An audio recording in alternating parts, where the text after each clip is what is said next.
میں تو امتی ہوں اے شاہ امم، کر دے میرے آقا اب نظر کرم، میں تو امتی ہوں۔ کی بات اللہ کے نیک بندے بیان کرتے ہیں۔ ہر جگہ اللہ تعالی اپنا جلوہ دکھا رہا ہے، اپنی قدرت کا جلوہ دکھا رہا ہے، مگر دیکھنے والی آنکھ چاہیے کہ اس کو دیکھے۔ سنوریہم آیاتنا فی الآفاق وفی انفسہم، ہم انہیں دکھا دیں گے اپنی آیتیں پوری کائنات کے ذرے ذرے میں اور خود ان کی ذات میں بھی، یعنی انسان کی ذات، اس کی صفات، اس کی صلاحیتیں، اس کی طاقتیں، اس کی قوتیں، اور اس کے اندر جو کچھ موجود ہے وہ سب اللہ ہی کی قدرت کی علامت اور اس کی نشانی ہے۔ کوئی چیز اتنی کامل اور مکمل کیا اپنے آپ وجود میں آ سکتی ہے؟ کسی صانع کا پتہ دیتی ہے، کسی بنانے والے کا نشان بتاتی ہیں، اور وہ صانع اللہ تبارک و تعالی شانہ کی ذات ہے، اور وہ واحد ہے، یکتا و یگانہ ہے۔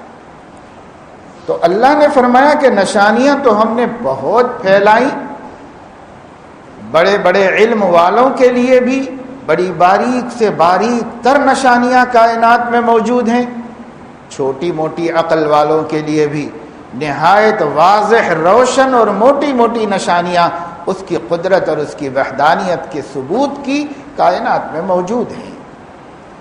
ایسا ہی نہیں ہے کہ صاحب اللہ کو پہچاننے کے واسطے اس کائنات میں بہت علم و فضل کی ضرورت ہے، کچھ نہیں۔ علم و فضل والوں کے لیے بھی نشانیاں ہیں، جہل والوں کے لیے بھی نشانیاں ہیں۔ کیا سارے انسان دنیا کے بہت قابل عالم فاضل ہوتے ہیں؟ کیا نہیں ہوتے؟ کبھی بھی نہیں رہے، کسی زمانے میں بھی نہیں رہے، آج بھی نہیں ہے، آئندہ بھی نہیں رہے۔ انسانوں کی اکثریت تو کم علم اور سیدھی سادی ہوتی ہے، اس کے باوجود ان کے لیے بھی نشانیاں اللہ نے فرمایا کہ ہم نے پھیلا دی۔ اور یہ مکہ کے لوگوں کی اکثریت تو ایسی ہی تھی کہ جس میں پڑھے لکھے بہت کم تھے اور ان پڑھ و جاہلوں کی تعداد زیادہ تھی، ان کے لیے بھی اللہ نے فرمایا کہ ہم نے نشانیاں دکھا دی ہیں، سب دکھا دی ہیں۔ تو اب معلوم یہ ہوا کہ اللہ تعالی کی آیات سے جو غافل ہے وہ ہے نقصان کے اندر، اور جو غافل نہیں ہے اس کو اللہ تعالیٰ مل گئے، اور جس کو اللہ تعالیٰ مل گئے وہ اس کی پسند کے راستے پر پڑے گا۔ تو 4 بیماریاں ایسی ہیں جس قوم میں پائی جائیں گی وہ ہلاک ہو جائے گی، وہ قوم برباد ہو جائے گی، اور اس قوم کا انجام بالآخر نار جہنم بنے گا۔ ان 4 مشرکین کی برائیوں کو ذکر کر کے اللہ نے فرمایا اولئک مأواہم النار، یہی لوگ ہیں جن کا ٹھکانہ جہنم ہے، اور وہ بھی اللہ کی زبردستی سے نہیں، بما کانوا یکسبون، ان کی کمائی کی وجہ سے جو انہوں نے کمایا۔ ان کی کمائی یہی ہے کہ قرآن کو جھٹلایا، پیغمبر کو جھٹلایا، ان کے وعدوں وعیدوں کو جھٹلایا، اللہ کی وحدانیت کو جھٹلایا، اللہ کی ذات و صفات میں شرک کیا، اور پیغمبر کو چھوڑ کر اپنی خواہش نفسانی کی پیروی کی۔ تو اللہ تعالیٰ نے فرمایا کہ ان کا ٹھکانہ کیا ہوگا؟ اولئک مأواہم النار، ان کا ٹھکانہ جہنم ہے، جہنم ہے ان کا ٹھکانہ، اور یہ ان کی اپنی کمائی ہے، یہی چیزیں ان کی کمائی ہیں جو انہوں نے کمایا، اور انسان جیسے کمائے گا ویسے اللہ کے ہاں پائے گا۔ اللہ تعالیٰ کے تمام فیصلے انسانوں کے کسب کے اوپر ہیں۔ اگر سزا دیں گے تو اس کی کمائی کی وجہ سے سزا دیں گے، اور اگر اس کو ثواب اور بدلہ اور راحت اور نیکی اللہ پاک عطا فرمائیں گے تو اس کی کمائی کی وجہ سے عطا فرمائیں گے۔ یہ 4 بیماریاں اگر ہم غور کریں تو اس دور میں خود ہم مسلمانوں کے اندر موجود ہیں۔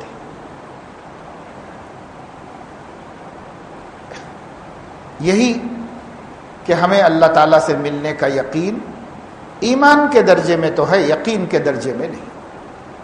ایمان تو ہے، مومن ہے الحمدللہ، اس پر ہمارا ایمان ہے کہ مرنے کے بعد اللہ سے ملاقات ہوگی. کوئی مسلمان انکار نہیں کرتا اس کا، اور جو کرتا وہ مسلمان نہیں. تو کوئی مسلمان انکار نہیں کرتا، سب کہتے ہیں اللہ سے ملنا ہے، اللہ کے سامنے جانا ہے، حساب کتاب یقینی بات ہے، حشر و نشر ہمارے ایمانیات میں داخل ہے. مسلمان کامل کے بارے میں علماء نے جو بنیادی عقیدوں کو ماننا لازمی قرار دیا ہے، جاہل اور ان پڑھ ہونے کے باوجود لازمی قرار دیا ہے، اس میں سے ایک بات یہی ہے کہ توحید صانع، کائنات کے بنانے والے اور ہمارے پیدا کرنے والے کے ایک ہونے کو ماننا، اور اسی کے ساتھ ساتھ اس کے عادل ہونے کو ماننا، یعنی مالک ہے جو چاہے کر سکتا ہے. یہ ہے عدل کی تعریف. گمراہ لوگوں نے کہا کہ عدل یہ ہے کہ جو چیز انسان کی عقل میں مناسب ہے اللہ وہ کرے، اور جس چیز کو انسان کی عقل نامناسب سمجھتی ہے اللہ وہ نہ کرے. اس کو معتزلہ نے اور گمراہ لوگوں نے اللہ کا عدل کہا. لیکن اہل سنت والجماعت کہتے ہیں عدل کا مطلب یہ ہے کہ وہ اپنے ملک میں اور اپنی ملکیت میں جو چاہے کر لے، اس کو عدل کہتے ہیں. وہ جو چاہے کر لے، کسی کو سوال کرنے کا حق نہیں اور کسی کو پوچھنے کا حق نہیں. یہ عدل ہے اللہ تعالیٰ کا، اور اسی معنی میں اللہ العادل ہے. اسی معنی میں عادل ہے کہ وہ جو چاہے کر سکتا ہے، اس معنی میں عادل ہے. چاہے وہ ہماری حکمت میں اور چاہے ہماری عقل میں مناسب ہو، چاہے وہ ہماری حکمت و عقل میں نامناسب ہو، پھر بھی اگر اس نے کیا تو وہ عدل ہے، اس واسطے کہ وہ عادل ہے. یہ عقیدہ ماننا مسلمانوں کو ایمان کے واسطے ضروری ہے کہ وہ مسلمان ہیں، اس کے لیے اللہ کو عادل ماننا ضروری ہے. پھر اسی کے ساتھ ساتھ اللہ تبارک و تعالی شانہ کو اس کائنات کے اندر بندوں کے اعمال اور ان کے افعال پر بدلہ دینے کا پورا پورا حق ماننا لازم ہے کہ اللہ کا پورا حق ہے کہ وہ بندوں کو بدلہ دے ان کے اعمال کا. وہ اچھے اعمال کریں گے تو اچھا بدلہ، اور برے اعمال کریں گے تو برا بدلہ دے گا. یہی اللہ تعالیٰ کا انصاف ہے، کیونکہ اللہ ظلم نہیں کرتا. اپنی مخلوق پر اللہ تعالیٰ ظلم نہیں کرتا، وہ جو کچھ کرتا ہے عدل ہی کرتا ہے. تو یہ ماننا ہماری ذمہ داری ہے. اللہ رب العزت کو توحید میں ایک ماننا، اور اللہ تبارک و تعالی شانہ کی صفات میں اس کو واحد ماننا. اسی کے ساتھ ساتھ قبر میں نکیرین کے سوالات پر ایمان لانا. جو نہیں لاتا اس پر ایمان وہ مسلمانوں میں سے نہیں. مسلمان وہ ہیں جو قبر میں نکیرین کے سوال پر ایمان رکھتے ہیں، اور اسی طریقے سے حشر اور نشر پر ایمان رکھتے ہیں کہ ہم اللہ کے سامنے اٹھائے جائیں گے اور اللہ کی طرف سے ہمارے اعمال نامے پھیلائے جائیں گے. قیامت کے دن ہر ایک کا اعمال نامہ، اس کو اٹھائے جانے کو حشر کہتے ہیں، اور اٹھا کر اعمال کو ان کے سامنے رکھنے کو نشر کہتے ہیں. تو قبر کی سوالات کو، حشر کو، نشر کو ماننا ہمارے اوپر فرض کیا گیا ہے. اس پر ایمان لانے والے مسلمان حقیقی ہیں، اور اس کو نہیں مانتے یا اس کی تعویل کرتے ہیں تو وہ مسلمان صحیح نہیں ہیں، ان کا عقیدہ غلط ہے، وہ اہل سنت والجماعت سے خارج ہیں. تو اس لیے یہ حشر و نشر کا یقین ایمانیات میں داخل ہے. قرآن میں اللہ نے اس کا ذکر جا وجہ فرمایا ہے. حدیثوں میں بے شمار رسول اللہ صلی اللہ علیہ وسلم نے حشر و نشر کے مسائل سے واقف کرایا ہے، اور اس پر ایمان لانے کے لیے مسلمانوں کو پابند کیا ہے. تو ہمارا اللہ تعالیٰ کے ساتھ میں جانا اور اس کے سامنے کھڑے ہونا یہ عقیدہ ہے. اس پر ہم مجموعی طور پر ایمان بھی لائے ہوئے ہیں، لیکن ہمارا یقین نہیں. لا یرجون لقاءنا، جو مشرکین کی کیفیت تھی، یقین نہیں تھا کہ اللہ سے ملیں گے. ان کو یقین ہی نہیں آتا تھا کہ اللہ سے ملیں گے. وہ بار بار یہی کہتے تھے بھائی اس زندگی کے بعد زندگی ختم، اس زندگی کے بعد کوئی زندگی نہیں، موت کے بعد پھر کوئی اٹھانا نہیں. وہ یہی کہتے تھے. ہم لوگ زبان سے تو ایسا نہیں کہتے، کیونکہ ہمیں معلوم ہے کہ ہمارے نبی نے یہی عقیدہ دیا ہے کہ اٹھنا ہے، سامنے جانا ہے، حساب دینا ہے. چونکہ ہمیں یہ معلوم ہے اس لیے زبان سے کہنے کی ہمت تو نہیں ہوتی، لیکن ہماری حالت بتاتی ہے کہ گویا ہمیں اللہ سے ملنا ہی نہیں ہے۔ کیا اللہ سے ملنے والے ایسے ہوتے ہیں؟ گویا ہمیں اللہ سے ملنا ہی نہیں ہے، ایسا ہمارا یقین ہے۔ ہمارا اعتقاد کمزور ہو گیا اس عقیدے کے اوپر، اور ایمان ہونے کے باوجود یقین نہیں بن سکا۔ اور ایمان پر اسی لیے محنت کی جاتی ہے کہ وہ یقین بن جائے۔ ایمان کے معنی ہیں بس انسان کا مان لینا، عقل سے تسلیم کر لینا، اس کو ایمان کہتے ہیں۔ جب ہم نے تسلیم کر لیا تو مومن تو ہو گئے، لیکن اس کے مطابق زندگی جب تک نہیں ہو سکتی جب تک یقین نہ بن جائے کہ ایسا ہی ہوگا، اس پر یقین بن جائے اور اس کا خلاف ہمارے لیے ناممکن ہو جائے کہ ہم اس کو قبول کریں۔ ہم قبول ہی نہ کر سکیں تب جا کے اس کو یقین کہتے ہیں۔ اور صحابہ کرام کا یقین بن گیا تھا، اللہ کے سامنے جانا ہے، یقین بن گیا تھا۔ اسی یقین نے ان کو ہر نافرمانی سے روکا اور ہر طاعت پر کھڑا کر دیا، اسی یقین صحابہ کرام کو، کہ وہ رسول اکرم صلی اللہ علیہ وسلم کے فرما دینے کے بعد کسی شک شبہ اور ارتیاب میں مبتلا نہیں ہوتی تھی۔ یہی وجہ ہے کہ اللہ پاک نے ان کے ایمان کو ہمارے ایمان کا محک بنایا ہے۔ محک سمجھتے ہیں نا؟ محک وہ چیز ہوتی ہے جس کے اوپر سونے کو گھس کر دیکھا جاتا ہے، گھس کر دیکھا جاتا ہے۔ جس پر گھس کے دیکھا جاتا ہے اس کو کسی پہ نہیں گھس کے دیکھا جاتا، دوسری دھاتوں کو اس پر گھس کے دیکھا جاتا ہے کہ یہ سونا ہے کہ چاندی ہے، پیتل ہے، تانبا ہے، لوہا ہے، اس محک پر گھسا جاتا ہے۔ محک کو کسی دوسری دھات پہ نہیں گھس کے دیکھا جاتا کہ یہ صحیح ہے کہ نہیں ہے۔ محک تو خود معیار ہوتا ہے۔ صحابہ کو اللہ تعالیٰ نے معیار بنایا ایمان کا، صحابہ کو معیار بنایا اعمال کا، صحابہ کو معیار بنایا اخلاق کا۔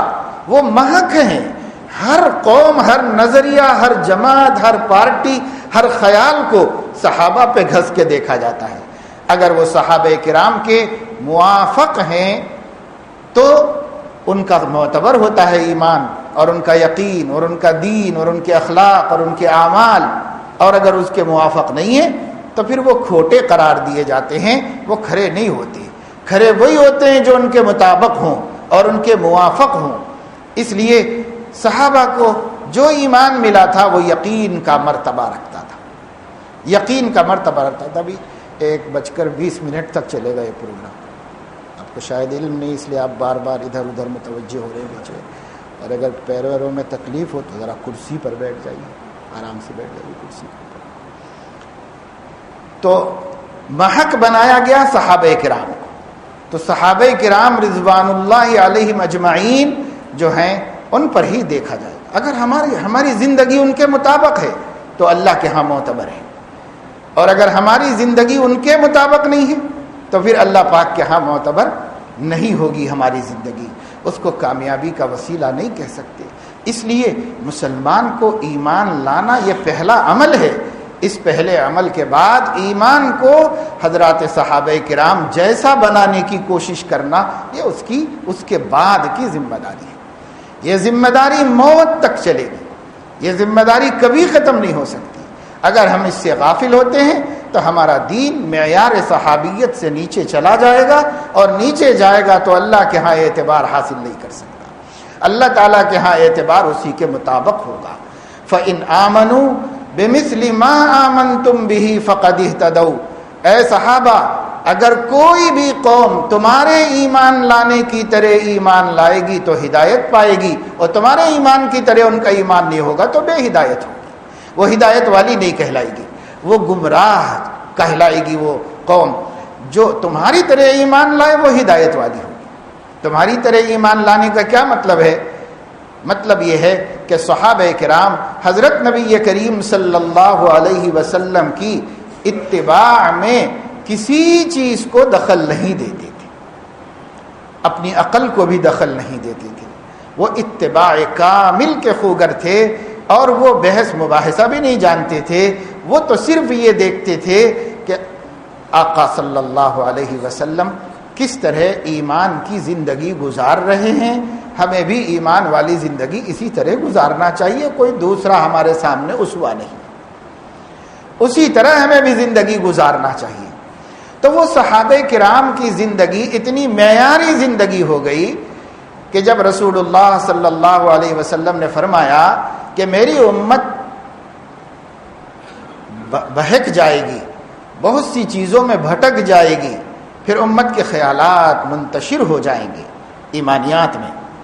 ایمانیات میں امت کے خیالات منتشر ہو جائیں گے، کیونکہ پہلے زمانے میں بھی ایسا ہو چکا ہے اور اس زمانے میں بھی ایسا ہوگا۔ تب اللہ کے نبی صلی اللہ علیہ وسلم نے فرمایا کہ مجوس کے بارے میں فرمایا دنیا میں 4 ہی مذہب دین رکھنے والے، یعنی اپنے اصول رکھنے والے ہیں، ایک مجوس ہیں، یہود ہیں، نصارہ ہیں اور مسلمان ہیں۔ باقی سب وہم و خیال پر اپنا مذہب رکھتے ہیں جس کی کوئی بنیاد نہیں ہوتی۔ صرف یہ 4 دنیا کے اندر مذہب ایسے ہیں جن کے پاس باقاعدہ مذہب ہے، عقیدہ ہے باقاعدہ، اور اس کے پاس اس جمع ہے۔ تو مجوس کے بارے میں اللہ کے نبی صلی اللہ علیہ وسلم نے فرمایا کہ وہ جب اپنے زمانے میں تھے کسی بھی حق دین کے ماننے والے، تو اس وقت میں ان میں 70 فرقے ہو گئے تھے اور اس میں سے ایک ہی صحیح تھا، باقی سب غلط تھے۔ پھر اللہ کے نبی نے فرمایا کہ جو یہود تھے وہ اپنے زمانے میں حق پر تھے، لیکن ان میں بھی 71 فرقے ہو گئے تھے، لیکن صرف ایک حق پر تھا، باقی رستے سے ہٹ گئے تھے۔ اور جو عیسائی آئے تو وہ لوگ بھی حق پر ہونے کے باوجود ان میں بھی خیالات ایمان اور اصول میں بگڑ گئے اور منتشر ہو گئے، تو وہ 72 فرقے بن گئے، ان میں سے بھی ایک ہی صحیح تھا اور باقی غلط تھے۔ اور پھر اللہ کے نبی نے فرمایا وَتَفْتَرِقُ أُمَّتِي عَلَى 73 مِلَّةً، میری امت بھی 73 فرقوں میں بٹے گی اور كُلُّهُمْ فِي النَّارِ إِلَّا وَاحِدًا، سب جہنم میں جائیں گے ایک کو چھوڑ کر سب جہنم میں جائیں گے۔ تو صحابہ کرام نے پوچھا من ہم یا رسول اللہ، وہ ایک جماعت کون سی ہے، وہ ایک خیال اور ایک عقیدہ کون سا ہے؟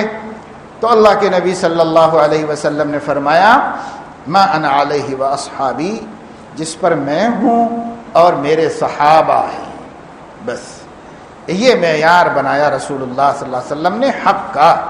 اور یہ بات ذہن میں رکھنا چاہیے کہ آج کل بہت سارے لوگ اس حدیث کو بیان کر کے مسلمانوں کے فقہی مکاتب فکر کو اور مسلمانوں کے فروعی اختلافات کو بھی فرقہ کہتے ہیں، اور کہتے ہیں یہ حنفی فرقہ ہیں، شافعی فرقہ ہیں، کلہم فی النار کہتے ہیں، نعوذ باللہ من ذالک۔ اس بات پر پوری امت کا اور صحابہ کرام کا اجماع ہے کہ اس حدیث میں نبی نے اپنی امت دعوت کے بارے میں فرمایا کہ امت کی جو امت آپ پر ایمان لا چکی ہے ان کے اصول میں اختلاف ہوگا، اور اصول میں اختلاف بھی ان کو جہنم میں لے جائے گا، مگر کفر کی وجہ سے نہیں لے جائے گا۔ یہ فرقے کا مطلب کافر ہو جانا نہیں ہے، اس فرقے کا مطلب مشرک ہو جانا نہیں ہے۔ اللہ کے نبی کے کسی صحابی نے ایسا نہیں سمجھا، اور کسی تابعی نے ایسا نہیں سمجھا، کسی محدث نے نہیں سمجھا، کسی مفسر اور کسی فقیہ نے یہ نہیں سمجھا۔ پوری امت یہ کہتی ہے کہ وہ 72 بھی پھر جہنم سے نکل کے جنت ہی میں جائیں گے وہ سب، اور وہ اختلاف اصول میں اختلاف کرنے کی وجہ سے کہلائے جائیں گے فرقہ۔ فروع کے اختلاف کو کبھی اختلاف کہا ہی نہیں جاتا، اور اسی وجہ سے بڑے بڑے محقق علماء نے اس حدیث کی تشریح میں یہ فرمایا ہے کہ جو لوگ مسائل میں اختلاف رکھتے ہیں وہ کوئی فرقہ نہیں ہے، وہ ملت واحدہ میں داخل ہے، وہ سب ملت واحدہ میں داخل ہے، اور اس وجہ سے ان کی تکفیر کرنا خود اپنے کو کافر بنانے کے مصداق ہو جاتا ہے۔ یہ وضاحت میں نے آپ کے سامنے اس لیے کی کہ اس زمانے میں ایک فرقہ نیا وجود میں آیا ہے، اور وہ پڑوسی ملک سے منتقل ہو کر ہمارے ملک میں آ گیا ہے، اور بدقسمتی سے ہمارے ملک میں بھی پہلے آندھرا پردیش میں آیا ہے، اور اس کے بعد اب دھیرے دھیرے لوگوں کے اندر وہ لوگ گمراہیوں کو پھیلانے کی کوشش کر رہے ہیں، اس فرقے کا ماننا یہ ہے کہ ہمارے علاوہ دنیا میں جتنے لوگ اسلام کے دعوے دار ہیں وہ سب فرقے ہیں اور ابدی طور پر جہنم میں جانے والے ہیں۔ یعنی یہ بھی نہیں کہ وقتی طور پر جانے والے ہیں جیسے سب مسلمانوں کا عقیدہ ہے، یہ بھی نہیں، ابدی طور پر کافر بن کر جہنم میں جانے والے ہیں سب کے سب۔ اور اس فرقے کا نام ہے جماعت المسلمین۔ اس فرقے کا ماننا یہ ہے کہ ابھی آپ نے 2-3 دن پہلے اخبار میں ان کا ایک ایڈورٹائز بھی دیکھا ہوگا جلسے کا، تو مسلمانوں کو سمجھ لینا چاہیے کہ اس فرقے نے تمام مسلمانوں کو کافر قرار دے کر اپنے آپ کو جہنمی بنا دیا ہے۔ اس لیے ان کا کوئی عقیدہ نہیں، ان کے پاس کوئی اصول نہیں ہے، ان کے پاس کوئی دین کا معیار نہیں ہے۔ ان کا جو امیر ہے وہ جو کہہ دیتا ہے اس کو دین کہتے ہیں، اور امیر ایسے ایسے جاہل مطلق ہیں ایک سے بڑھ کر ایک کہ اس کو ہندوستان کا جو امیر ہے امیر الہند کہلاتا ہے، وہ بیچارہ ایک چھوٹا موٹا کاروبار کرنے والا آدمی ہے، نہ قرآن کسی سے پڑھا ہوا نہ حدیث کسی سے پڑھا ہوا، وہ امیر ہے، اور امیر کی اطاعت ان کے نزدیک قرآن و حدیث سے بھی زیادہ لازم ہے اور ضروری ہے کہ امیر کی اطاعت کی جائے۔ تو ایسے جاہلوں کے گروہ نے اپنے آپ کو مسلمان اور باقی سارے مسلمانوں کو گمراہ قرار دے رکھا ہے۔ ان سے دور رہنا اور ان سے اپنے آپ کو بچانا مسلمانوں کی ذمہ داری ہے۔ یہ گھس پیٹیے کہیں بھی گھس رہے ہیں رشتہ داروں میں اور ادھر ادھر ہر جگہ، عقیدوں کی صراحت اور وضاحت کیجئے۔ اگر عقیدوں کا آپ علم حاصل نہیں کریں گے اور گمراہ کو صحیح راستے پر چلنے والوں سے اور اہل السنت والجماعت کو غیر اہل سنت سے تمیز نہیں کریں گے تو اپنا ایمان بچانا مشکل ہے، اور لوگ دن بدن گمراہیوں میں پڑتے جا رہے ہیں، دن بدن گمراہیوں میں پڑتے جا رہے ہیں۔ آج بہت سے مسلمانوں کا حال یہ ہے کہ مسلمان اپنے نماز روزے سے مطمئن ہے، بس کہ بھائی ہم نماز پڑھ لیں، اعمال صالحہ اسی کو دین سمجھتے ہیں کہ اعمال صالحہ کر لیں، نماز پڑھ لیتے ہیں اور اچھے اچھے کام جو بھی دین میں ثواب کے کام ہیں نیکی کے کام ہیں کر لیتے ہیں اور اس پر اکتفا کرتے ہیں۔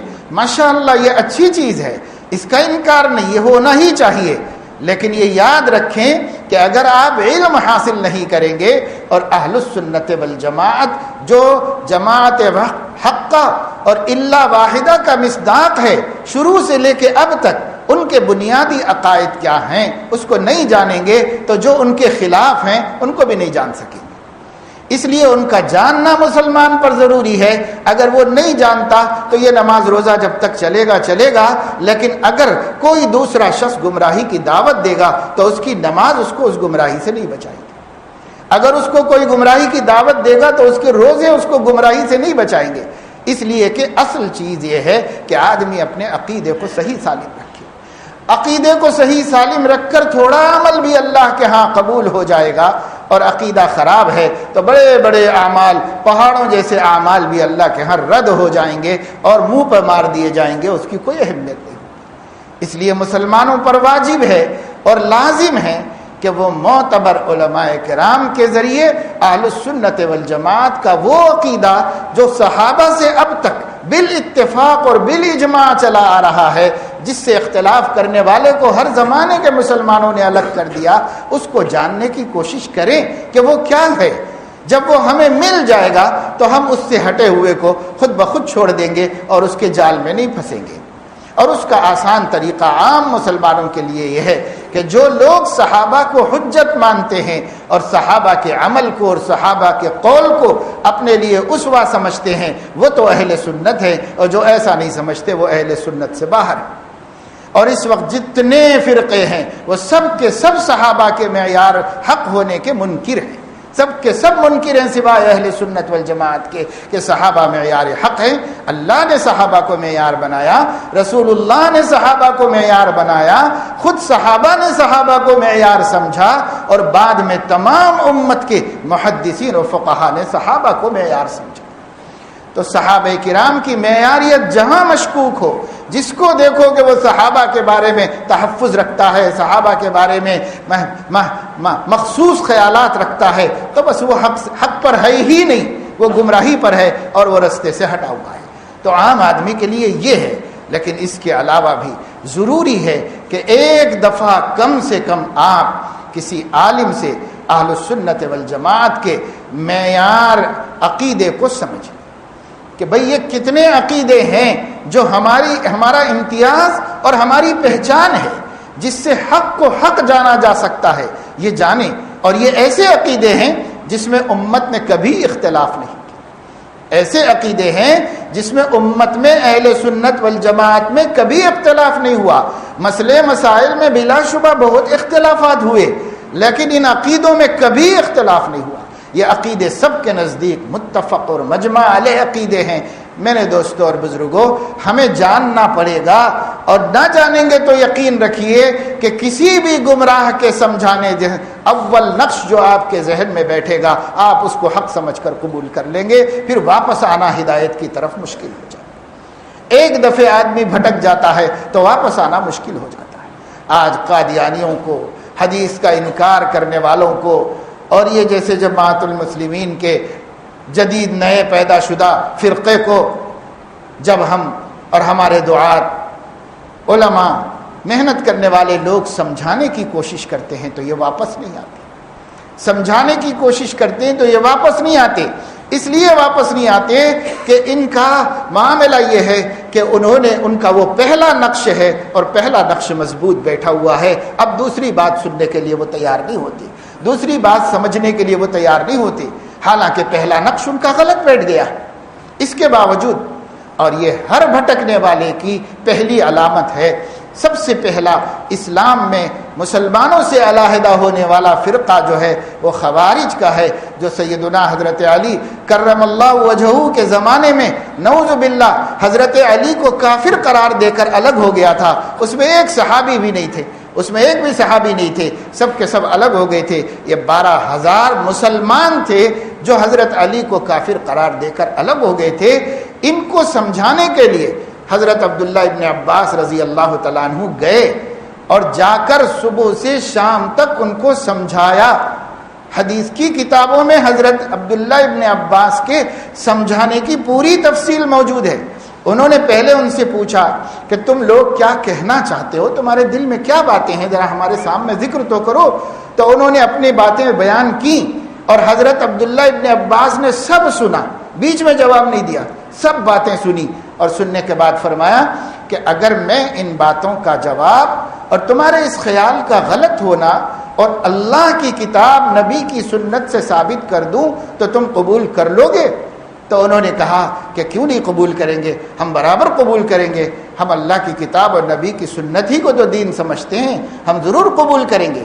تو حضرت ابن عباس نے ان کی ہر بات کا جواب کتاب اللہ سے دیا اور حدیث رسول اللہ صلی اللہ علیہ وسلم سے دیا، اور ایک ایک جواب دے کر ان سے پوچھا صحیح کہہ رہا ہوں میں، سمجھ میں آیا، بات ٹھیک ہے؟ تو کہتے رہے اللہم نعم، خدا کی قسم بالکل صحیح ہے، خدا کی قسم بالکل صحیح ہے، یہ کہتے رہے.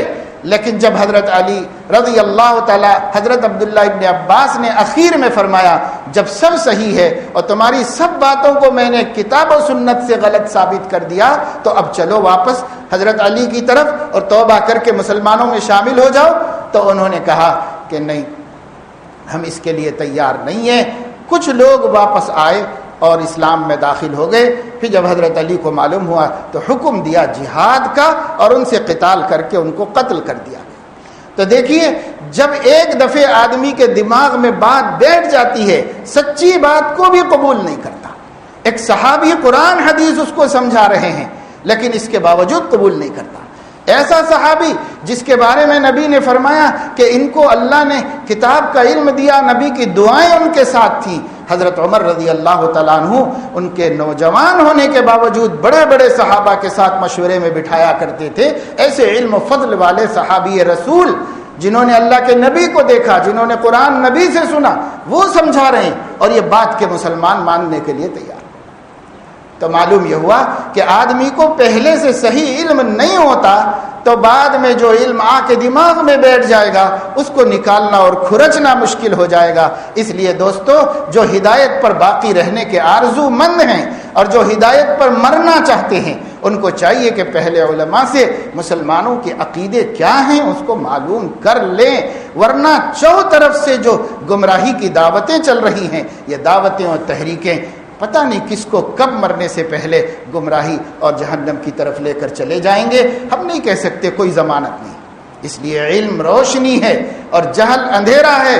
روشنی سے آدمی رستہ دیکھتا ہے اور اندھیرے میں آدمی رستہ بھٹکتا ہے۔ علم حاصل کرنے کو ہر عبادت گزار بھی اپنی ذمہ داری سمجھے، ہر دیندار بھی اپنی ذمہ داری سمجھے کہ بقدر ضرورت علم طلب العلم فریضۃ علی کل مسلم۔ اس کے علم کو کون حاصل کر رہا؟ تو آج یہ 4 بیماریاں ہمارے اندر پیدا ہو گئی ہیں، اور وہ یہ ہے کہ ہم اللہ سے ملنے کا ایمان تو رکھتے ہیں، یقین نہیں رکھتے، اور بالکل غافل ہو گئے ہیں اس کی طرف سے۔ اور دوسری چیز یہ ہے کہ دنیا کو سب کچھ سمجھ لیا ہے، اس سے راضی ہیں۔ تیسری چیز یہ ہے دنیا نہیں ملتی تو بے چین ہو جاتے ہیں، اور دنیا ملتی ہے تو مطمئن ہو جاتے ہیں، اور پھر پرواہ کسی چیز کی نہیں ہوتی کہ دین کا کیا حال ہے، ایمان کا کیا حال ہے، آخرت کی فکروں کا کیا حال ہے، مرنے کے بعد کی زندگی کا کوئی ذمہ داری ہے، کوئی چیز نہیں۔ اگر خواہشات اور حاجات پوری ہو رہی ہیں تو مطمئنوا بہا، بس اس زندگی سے مطمئن ہے، آگے کوئی پرواہ ہم کو نہیں ہے۔ اور آخری بات یہ کہ اللہ کے احکام کی کوئی پرواہ نہیں، والذین هم عن آیاتنا غافلون، اللہ کے احکام کی کوئی پرواہ نہیں۔ یہ اچھے اچھے لوگ آج کل جو شادیاں کر رہے ہیں، اور ان شادیوں میں جو بےہودگیاں کر رہے ہیں، اسراف و تبذیر بولنا بھی اب بہت پیچھے چلا گیا، اب جو بےہودگیاں کر رہے ہیں اس کے بارے میں آپ سوچ لیجئے کہ وہ اللہ کے احکام کی کتنی پرواہ کر رہے ہیں۔ والذین هم عن آیاتنا غافلون، وہ ہمارے احکام سے غافل ہیں، نشانیوں سے بھی غافل ہیں کہ اللہ کی نافرمانیوں کے کیسے انجام ہو رہے ہیں، اس سے بھی غافل ہیں، اور اللہ کے احکام سے بھی غافل ہیں کہ جانتے ہی نہیں۔ اچھے اچھے معزز لوگ، شرفاء لوگ، ہمارا زیادہ تر سفر سے جانا آنا شہر کے اندر راتوں میں واپسی ہوتی ہے، یا کبھی جاتے ہوتے ہیں، اکثر واپسی ہوتی ہے رات کے وقت میں، پروگراموں سے ہم عشاء کے بعد کہیں فارغ ہوتے ہیں دوسرے ضلعوں میں، اور واپس آتے ہیں تو حیدرآباد میں رات دیر گئے داخل ہوتے ہیں۔ اس وقت تک دکان بازار وغیرہ تو بند ہو جاتے ہیں، لیکن پورا شہر، کبھی سنگا ریڈی کی طرف سے آئیں، کبھی نظام آباد کی طرف سے، پورا شہر گھوم کر آنا پڑتا، پورے شہر میں سے ہو کے آنا پڑتا ہے۔